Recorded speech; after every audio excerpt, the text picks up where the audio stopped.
Hello, my name is Con and I'm from Pros and Cons Cosplay, and today I'm going to teach you how to make two different wig looks for Cruella de Vil using just one base wig. Since you have to buy two wigs anyway to get the whole dual color situation, it's great when your money can stretch a little bit and you can get multiple looks out of just the one base wig. So with that, let's get started. I'm starting with two Nickies, one in black and one in white. The small curls are perfect for the fluffy look that we're going for here. The Nicki comes with a comb in the front to help anchor it to your head. It's in the way, so we're going to seam rip it out for now and we'll put it back later on.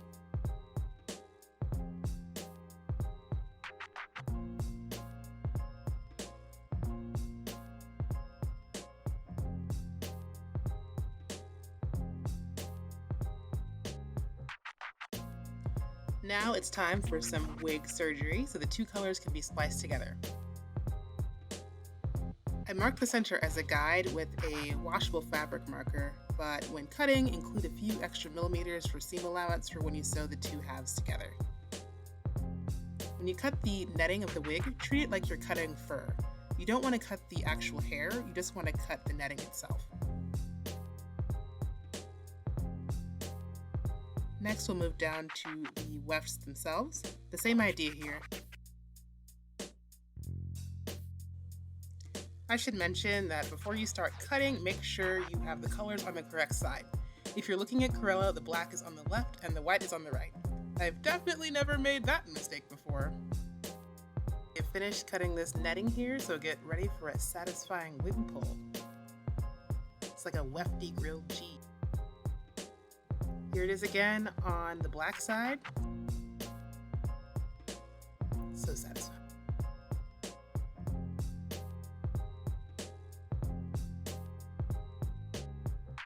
Now it's time to join the two halves. So carefully line the edges and using a needle and thread, stitch them together using a whip stitch. Make secure stitches because you don't want your wig to split right down the middle. Be careful not to catch any of the fibers below either. Just stitch the netting together and keep going until you get to the edge of the neck.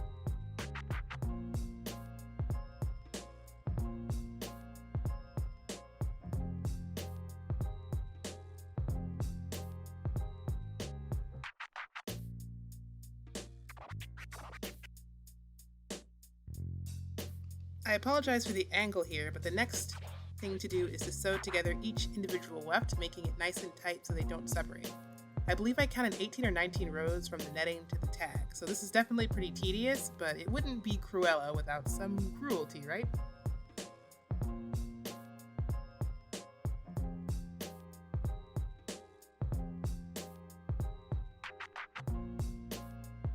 Alright, all done. You can see that the wefts have been sewn together. And if you flip it over, you can see how everything lines up.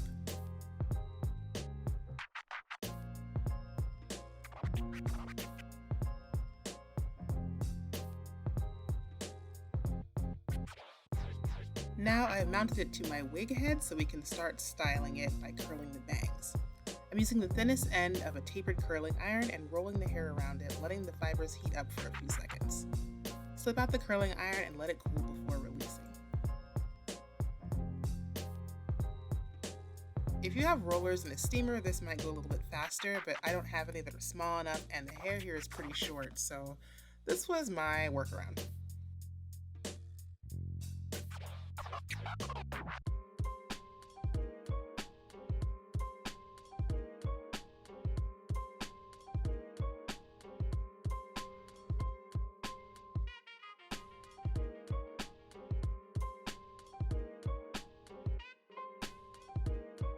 You can use a rat tail comb to section off the fibers and use clips to keep the hair out of your way.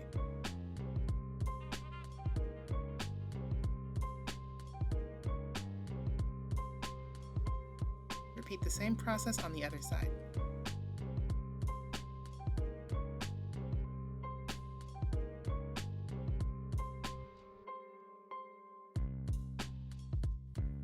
Now that everything has been curled, it's time to take care of some of the frizz. Section off the frizzy bits, and if it's pretty bad, just use your fine-tooth comb and comb the fibers together without pulling it. Just use it to untangle. Then I wrap it around my finger, and the frizz is greatly reduced. Make sure you wrap in the direction of the curl.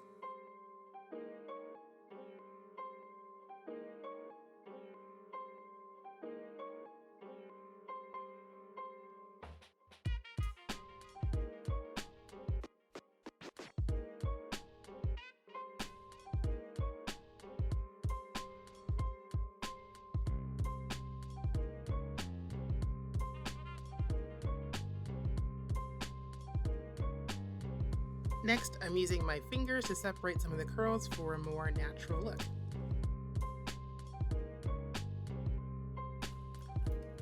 So this wig is too long. You could use hairpins to pin it up, but this is not Weenie Hut Jr., so we're going to cut it to save time later.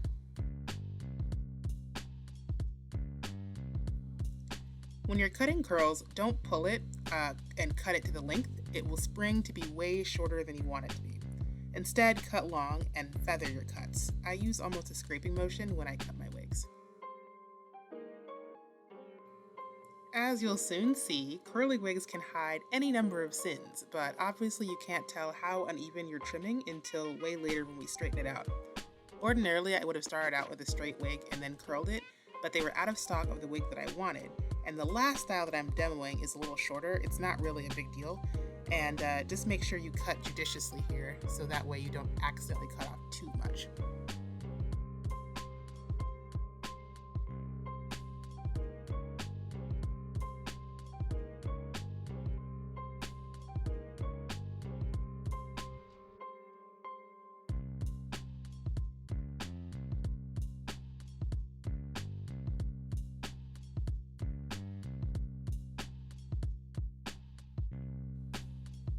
Okay, so we got it cut, so now we're back to hairpins and you can lift the hair up a little bit more.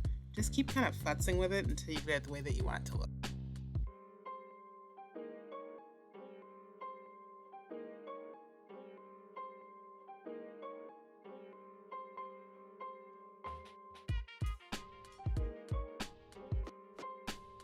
If you have some loose, sad-looking curls, you can always go back through with your fingers and re-curl them, or you can use your curling iron. Okay, we're done. Let's try it on. I love a curly look. It's one of my favorites.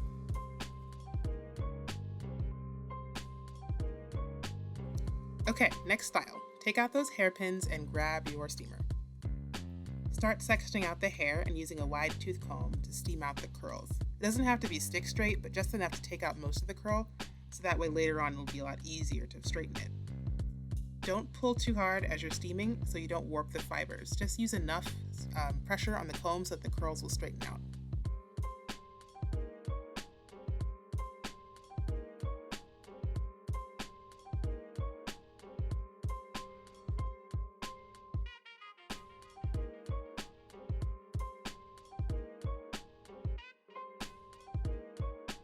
Like I mentioned, curls hide a lot of sins, so you might see some wefts that you didn't sew down properly earlier on, but this is a pretty easy fix with a needle and thread. Great, it looks gross, so let's fix it. Start by sectioning out the hair in the back. You can use your flat iron to smooth out the fibers so it will be easier to see what we're going to start cutting here in a second.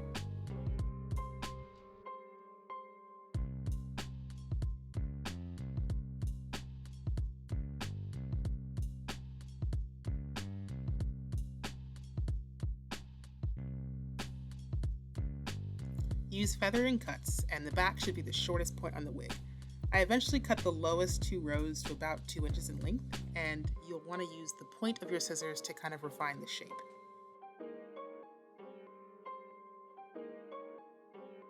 So keep working layer by layer. I cut each layer just slightly longer than the one above it to compensate for some of the curling later. Point cuts to make sure that everything is looking even. Since this is a bob, make sure that you cut the back shorter than you do the front. Check the front also, so that way everything is symmetrical. Once you're done, it should look a lot better. So then I decided to work on the bangs because they were really bothering me. Section out the bangs away from the rest of the hair and clip back the top layer.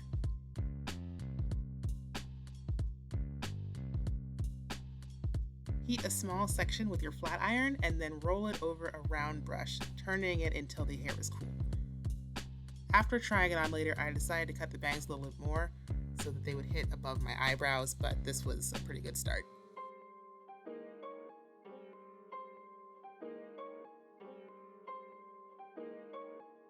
Now it's time for even more curls, y'all.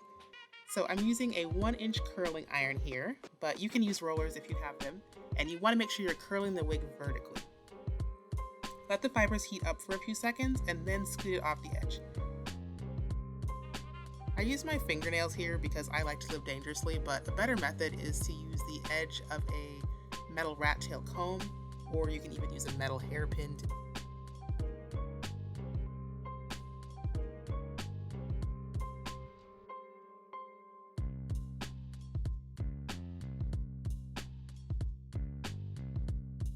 just scoot the hair down to the cool part and let it hang out there for a few seconds. Once it's cool, it becomes a nice, beautiful little curl.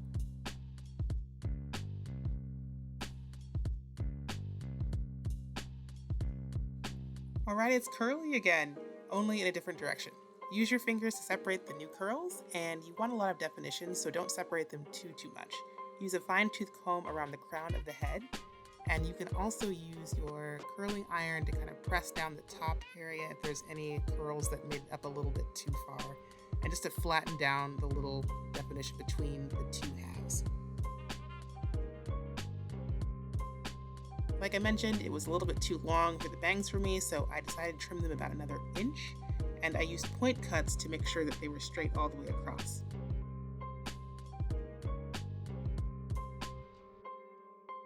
Once I completed this, I used a flat iron and a round brush to recurl the bangs like I demonstrated earlier.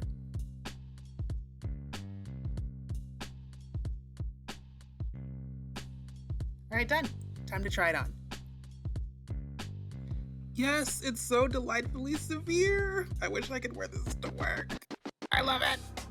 Alright, and that about does it for my tutorial. Thank you so much for joining me today. I'm Con from Pros and Cons Cosplay, and hopefully you can use some of the tips I taught you today for your own wig styling creations. Wig styling is not something that can defeat you. Please don't be afraid of this stuff, y'all. It won't hurt, I promise. You just have to be confident and practice, and it will be okay. Plus, it's really great to have a lot of different skills in your repertoire for wig styling, especially when a wig that you want may not be available or something else goes wrong. So that way you can pull whatever you need to together to be able to make the wig that you want. All right, everyone, I hope you're safe out there, and I will catch you next time.